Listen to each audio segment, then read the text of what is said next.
G'day, my name's Shane, and unfortunately I have an old man back. So today I'm going to show you two mods you can do to your motorcycle, under $50 each. It should drastically improve your day-to-day commute and hopefully allow you to spend a little bit more time in that saddle. Let's get into it.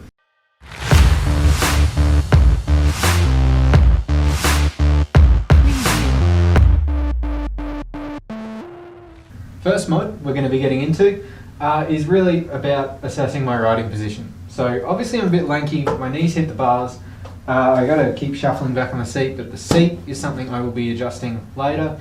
To do it right, that's a far more than $50 expense. To do it dodgily, this is a brand new bike, I'm not really interested in doing that. If you've seen my previous videos about seat building, it's not really a forte of mine or something I'm terribly good at. So we're going to work on the bars. Now when it comes to bars, especially on adventure bikes, you've really got two options. You can either put in risers that rise the bars up, so that's the contact point to the bike, or alternatively, you can fit a new set of handlebars. Handlebars, where I am, aren't the cheapest. There's not many available at the moment, because apparently dirt bikes are going nuts at the moment, so none of the local stores have got anything that's sort of decent.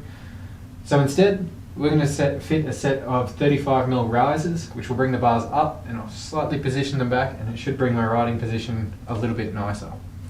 Let's get into how to do that.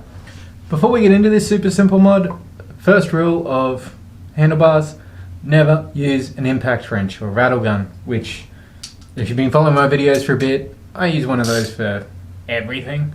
But when it comes to handlebars, last thing you want to do is strip out that thread, or damage it in any way, because you don't want your handlebars coming off while you're riding, obvious reasons. So don't use an impact wrench, just a straight up ratchet.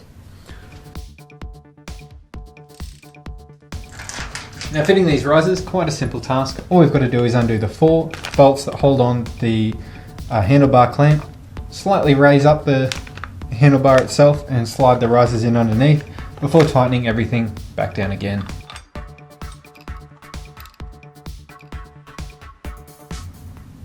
Now that feels a whole heap better. The bars are that little bit higher, I've twisted them back a tiny bit so I'm not lurching as much. I can probably do a little before or after if I stand still of the difference in my riding position, but I'll be sure that in my next ride I'll drop a review of exactly how these are feeling. Now I should note, I do have to remove these bolts again and add some Loctite. I really just wanted to get it fitted up, have a feel, make sure I didn't hate the product. Overall, the fitment of these things is not the greatest. It's pretty trash, if I'm honest. They don't quite line up the way the Enfield stock risers that come out of the headset do. But it is what it is. For a $30 set of risers, just to try it out and see how it suits, it's great. Now, luckily for the Enfield, none of the brake lines or anything like that need adjusting, because they all fit to a 35mm riser, which is lovely. So, now it is time to go to mod number 2. Now mod number 2 is going to be super self-explanatory to some people, and other people an eye-opener when you finally do it, like myself, and that is to get the weight off your back. So obviously, like I said, I'm not going to touch the seat today. I will do that in another video, I promise. We've fixed up my shoulders. The next thing I've got to do is try and reduce how much weight I've got on me. That doesn't mean go hit the gym. That doesn't mean skimp on safety equipment, so obviously your jacket, that weighs a few kilos, not much you can do there unless you really want to spend extra money and get a lighter one.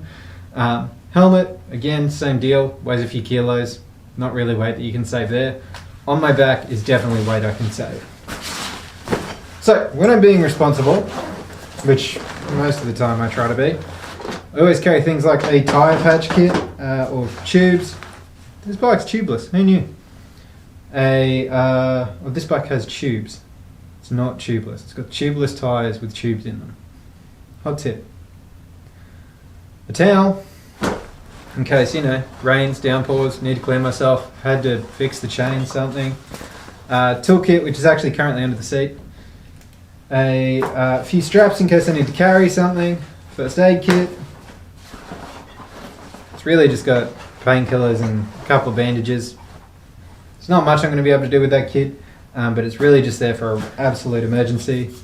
Smelly stuff, because I smell, and a torch in case I need it.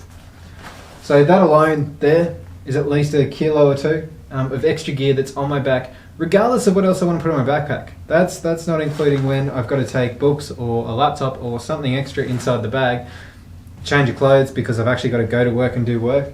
All that stuff is extra weight that you are just lugging around on your back for your whole ride, making you more and more uncomfortable.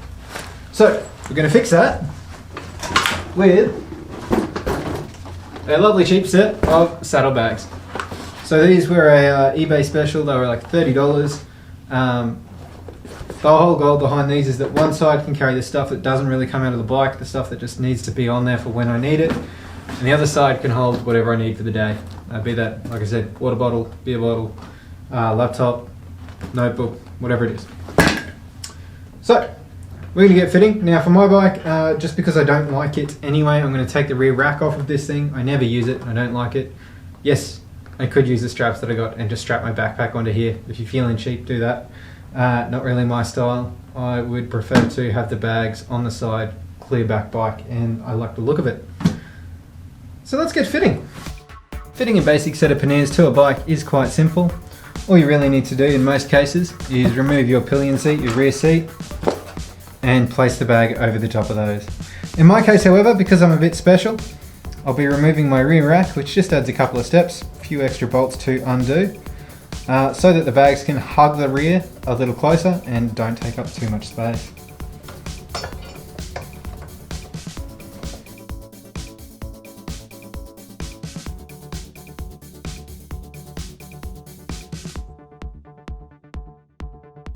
So let's quickly recap everything we've done today. Obviously, fitted the new risers. Now, the specs on these, they are 35mm risers.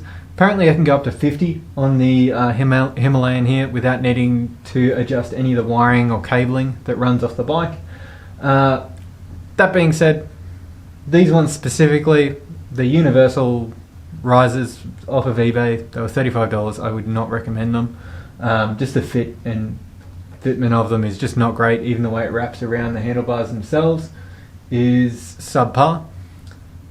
So I will be ordering a new set of those. I am, however, going to take it for a couple of rides and just test it out, see how it goes, and really get a feel for it. If I decide I like it, I will order a nice set, and I'll be sure to update you guys when those ones go on. Once I've fixed up, obviously, my shoulders and my riding position, I've moved to the back and fitted a lovely set of saddlebags to the rear. So again, nice and cheap. Now those aren't big adventure bags. I know that especially on the Himalayans you see people have the big hard cases on there. I do a lot of city riding, which means a lot of traffic filtering. I'm not interested in widening the bike at all. When I do go off-road and moto camping, which I intend on doing a lot of in the future, I'll fit a bigger set of soft panniers. Those things were $30. Saves you spending $300 to decide you never use them. And they are perfect for my in and out commute. I should note, however, if you don't leave your bike somewhere safe, make sure you get a set that has a lock on it. These ones don't have any way that you can lock them up, which means you're sort of trusting that people aren't going to go rummaging through your bags when you leave the bike out on the street. But it's been an episode. If you enjoyed it, maybe learned something, maybe it was helpful to yourself if you got one of these bikes, or looking at modifying your bike. If it was, why not do me a favour and share it with someone you know. If you liked it, give it a thumbs up, get subscribed. Next week, we are probably going to be messing with the exhaust on this bike, because why not? I still can't take it for a ride. And that'll be us. So, speed safely, and I'll see you in the next one.